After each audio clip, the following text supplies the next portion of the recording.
तो देखिए, आज हम लोग एक्सेल स्टार्ट करने वाले हैं।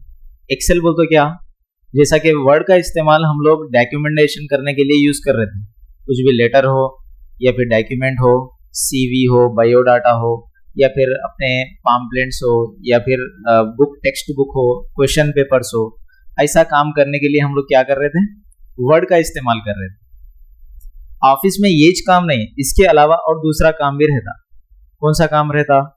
कुछ भी स्टॉक मेंटेनेंस हो या फिर रिपोर्ट बनाना हो या फिर अटेंडेंस लेना हो या फिर सैलरी की शीट बनाना हो, तो ऐसे पूरे काम, जितने भी हिसाब के काम होते, जितने भी अकाउंटेंट वर्क रहता, वो पूरा एक्सेल के अंदर करते। एक्सेल देखिए, ये एक समंदर है। एक्सेल के अंदर कई फॉर्मूलेस रहते। तो आजकल हमारी ये जो जनरेशन में है, इसके अंदर 2 टाइप्स कर दिए एक्सेल में, एक नॉर्मल एक्सेल, एक एडवांस एक्सेल। तो हम लोग जो सीखने वाले हैं, नॉर्मल से थोड़ा एवरेज एक्सेल सीखने वाले हैं। इंशाल्लाह एडवांस एक्सेल की सीरीज अलग से बनाएंगे, ठीक है। तो यहाँ पर हम लोग एक्सेल कैसा ओपन करना, स्टार्ट में जाने के बाद यहाँ पर एक्सेल बोल के टाइप करिए, उसके बाद एंटर।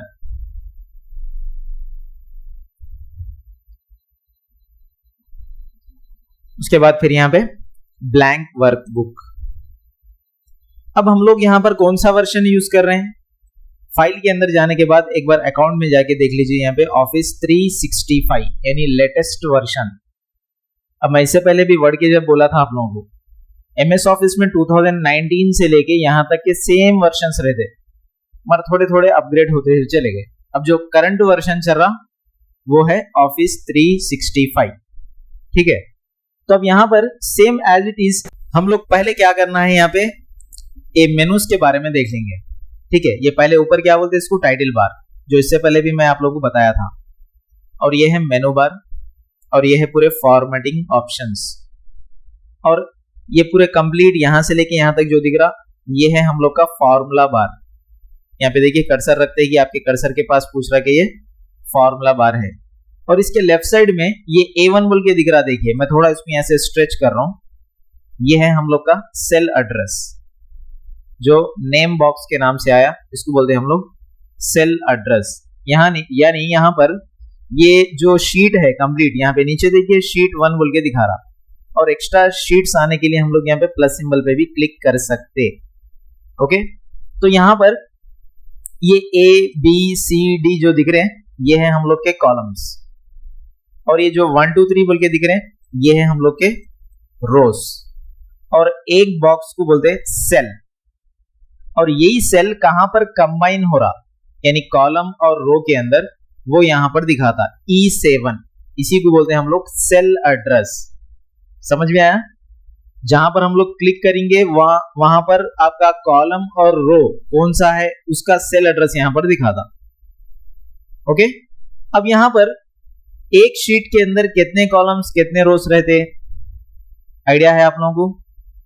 तो 10,48,576 क्या रहते इसके अंदर, रोज रहते, और 16,384 कॉलम्स रहते। वो कैसा मालूम होता? अब मैं तो आपको बोल दिया, मगर यहाँ पे प्रूफ भी होना ना। तो यहाँ पर A1 दिख रहा, देखिए A1 के नीचे देखिए यहाँ पे एक कोऑर्डिनेट पॉइंट दिख रहा है, यानी एरो सिंबल 1 और A के बीच में। इसके ऊपर आपका कर्सर रख के क्लिक करके होल्ड करिए, तो यहाँ पर A1 की जगह आपका आंसर आ जाता। देखिए मैं यहाँ पे क्लिक करके होल्ड करा, यहाँ पे दिखा रहा, देखिए 10,48,576, R बोल तो रोज, और यहाँ पे C बोल तो कॉलम्स, 16,384 कॉलम्स। ये डिफॉल्ट आते हैं हर शीट के अंदर, और एक्स्ट्रा शीट्स होना है तो यहाँ पे नीचे देखिए शीट 1 के बाजू में एक प्लस का सिंबल भी है, इसके ऊपर जब आप क्लिक करेंगे तो और शीट्स आते रहते। शीट के माने क्या है, शीट के अंदर कई पेजेस रहते बोले ऐसा। अब जैसे कि नोटबुक है आपके, तो उसमें कितने की पेजेस रहते, वैसे यहाँ पर ये शीट बोले ऐसा पूरे यहाँ पे एक्सप्लोर होके रहते आप। अब इसके अंदर A4 साइज, A3 साइज, ये हम लोग आगे चल के जब पेज सेटअप करेंगे तो आपको समझ में आता कि आपका पेज का रेंज क्या है, सब मालूम हो जाता, ठीक है। तो पहले इसको ऑपरेट करना हम लोग देख लेंगे। अब इसमें पहली जो टॉपिक है, ये इंट्रोडक्शन के बाद आपको माउस पॉइंटर्स बोल के रहते हैं। 4 टाइप्स के पॉइंटर्स रहते हैं। कितने टाइप्स के? 4 टाइप्स के। Number 1 arrow symbol. देखिए अब मेरा कर्सर ये एरिया में यानी ये टाइटल बार से लेके ये फॉर्मूला बार के ऊपर तक ये जितने भी ऑप्शंस दिखाई दे रहे हैं इसके ऊपर अगर हम लोग का कर्सर जाएगा तो कर्सर क्या हो गया, एरो के सिंबल में कन्वर्ट हो गया। यानी यहां पर आप जो भी ऑप्शन लेना चाह रहे हैं तो वो आप नॉर्मल कर्सर से ही ले सकते बोले ऐसा। तो देखिए यहाँ पे कोई भी एक ऑप्शन क्लिक कर सकते हैं आप, आपका कर्सर ये है। और नंबर 2 कर्सर जो आप शीट पे आते ही ऑटोमेटिकली प्लस सिंबल में कन्वर्ट हो जाता, देखिए ये है।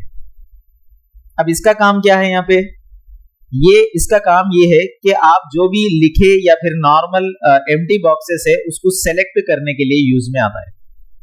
तो देखिए बॉक्सेस को सेलेक्ट करने के लिए काम में आता बस। और नंबर 3 जो है, आप कोई भी एक वैल्यू लिखे, जैसा कि मैं यहां लिखा 1 एंटर 2 एंटर। अब ये दोनों को सेलेक्ट करा मैं, सेलेक्ट करने का तरीका 1 पे क्लिक करके 2 के ऊपर आ गया, फिर उसके बाद में क्लिक को छोड़ दिया मैं। और यहाँ पे 2 के नीचे देखिए एक छोटा डॉट दिख रहा, वो डॉट के ऊपर जब जाएंगे आप तो आपका कर्सर क्या होता, ऑटोमेटिकली छोटे प्लस सिंबल में कन्वर्ट हो जाता। अब इसका काम क्या है, ये वैल्यू के बाद और जो भी वैल्यूज है उसको फिल करना। तो देखिए क्लिक करके मैं यहाँ पे नीचे ड्रैग करा तो ऑटोमेटिकली फिल होते रहता, कंटिन्यू लेके आते रहता। तो इसको बोलते हैं हम लोग फिल सीरीज का ये प्लस सिंबल बोले इसका। नंबर 1 क्या है, कोई भी एक बॉक्स यानी ऑप्शन यहां से लेना मेनू के अंदर से। नंबर 2 क्या है, बॉक्सेस को सिलेक्ट करना। नंबर 3 क्या है, ये डॉट को पकड़ के खींचना, ये नंबर 3 कर्सर।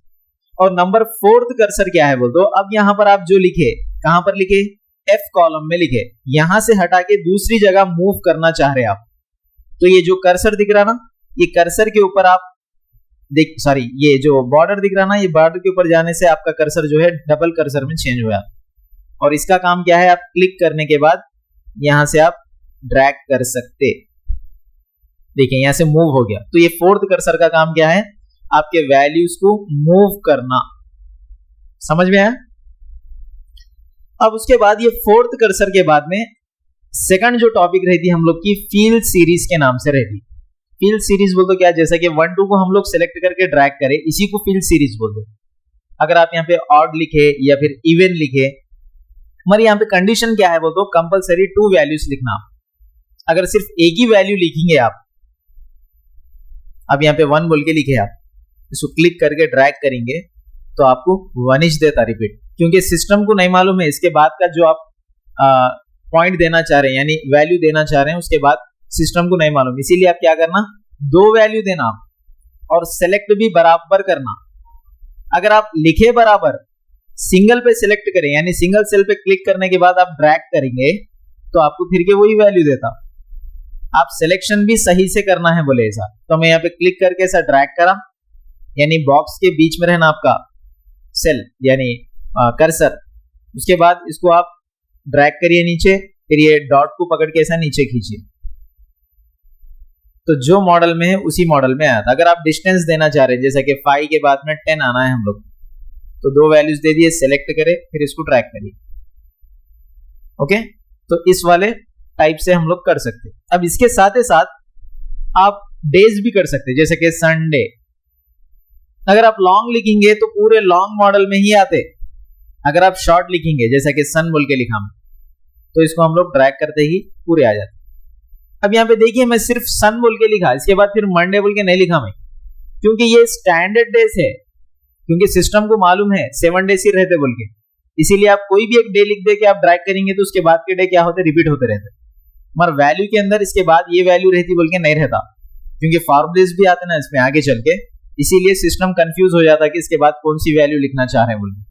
कंपलसरी यहाँ पे वैल्यू के अंदर आएंगे आप 2 देना, और मंथ या फिर डेज में आएंगे तो यहाँ पे आप क्या करना, सिंगल ही दिए तो काफी है। फिर यहाँ पे क्लिक करके ड्रैग करिए, देखिए अगर फुल देंगे तो फुल आया था। अब उसके बाद यहाँ पर डेट एंड टाइम भी ले सकते हैं हम लोग, जैसा कि यहाँ पर डेट फर्स्ट यहाँ पे लिखना है हम लोग मंथ, और यहाँ पर डेट, उसके बाद ईयर दे देना है, कोई भी एक ईयर, एंटर मार दिए। इस फॉर्मेट में क्यों लिखना, अब हम लोग तो इंडिया में हैं, पहले डेट लिखते हैं, उसके बाद में मंथ लिखते हैं, उसके बाद में ईयर लिखते हैं। यानी कहां पे लिखते हैं, इंडिया में लिखते, बांग्लादेश में लिखते, पाकिस्तान में लिखते और श्रीलंका में लिखते हैं। कौन सा मॉडल? इंडिया का मॉडल। मगर बाहर जितने भी फॉरेन के कंट्रीज है या फिर दूसरे है, वहां पर इस मॉडल में लिखते। क्यों लिखते ऐसा? क्योंकि ये सॉफ्टवेयर जो बनाए वो लोग ही बनाए, बाहर वाले ही बनाए, फॉरेन कंट्रीज वाले से ही वाले बनाए, तो वही मॉडल में यहाँ पर हम लोग लिखना है, उसके बाद में ट्रैक करना है। तो देखिए ऑटोमेटिकली जैसा डेट चेंज हो गई, मंथ भी ऑटोमेटिकली आपका चेंज होके दिखा रहा। तो हम लोग अब तो प्रैक्टिस इसी में करना है, फिर इसको कैसा कन्वर्ट करना इंडिया के फॉर्मेट में, वो आगे चल के हम लोग ऑप्शंस आ जाते। ठीक है, तो अब ये प्रैक्टिस करने के लिए आप क्या करना है, पहले 4 टाइप्स ऑफ कर्सर्स देखना है, उसके बाद में फील वैल्यूज यानी फील सीरीज की टॉपिक देखना है। बस पहले यहां तक करिए, उसके बाद में नेक्स्ट टॉपिक पे हम लोग जाएंगे। ओके, यहां तक प्रैक्टिस चलिए।